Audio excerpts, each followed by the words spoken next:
कि पूरी गांधी खानदान के पास माइंड ही नहीं। तो राजीव गांधी की हत्या का मुख्य कारण हिंदुओं की पॉपुलेशन 23%।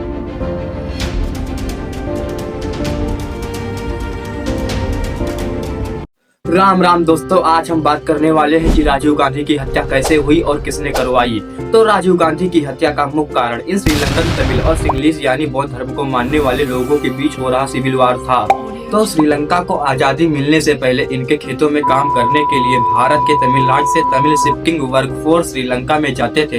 इनको वहां पर इंडियन तमिल कहा जाता था और श्रीलंका में रह रहे तमिलों को श्रीलंकन तमिल कहा जाता था।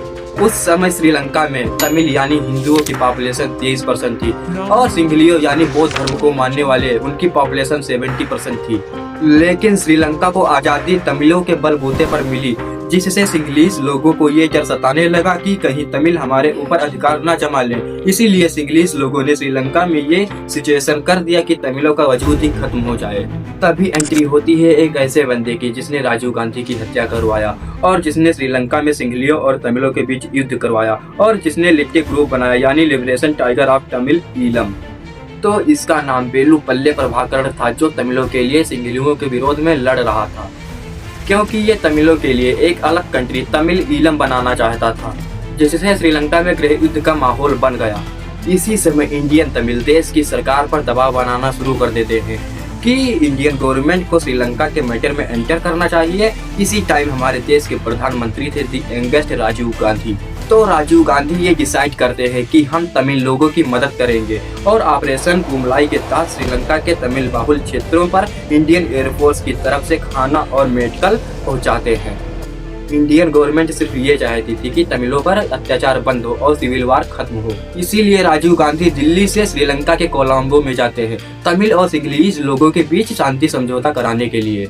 शांति समझौता तो हो जाता है, लेकिन एक शर्त पर। श्रीलंकन प्रेसिडेंट राजीव गांधी से आर्मी सपोर्ट मांगते हैं जो गृह युद्ध को शांत कर सके। राजीव गांधी इस शर्त को बिना सोचे समझे मान जाते हैं और 6 घंटे में इंडियन फोर्स को श्रीलंका में भेज देते हैं। मुझे तो लगता है कि पूरी गांधी खानदान के पास माइंड ही नहीं है, एक्सपर्ट का यही मानना है, क्योंकि ये डिसीजन बच्चों की तरह था। राजीव गांधी के इस डिसीजन से एक भारतीय नागरिक दूसरे भारतीय नागरिक के सामने लड़ने लगा, मतलब एक इंडियन दूसरे इंडियन के सामने।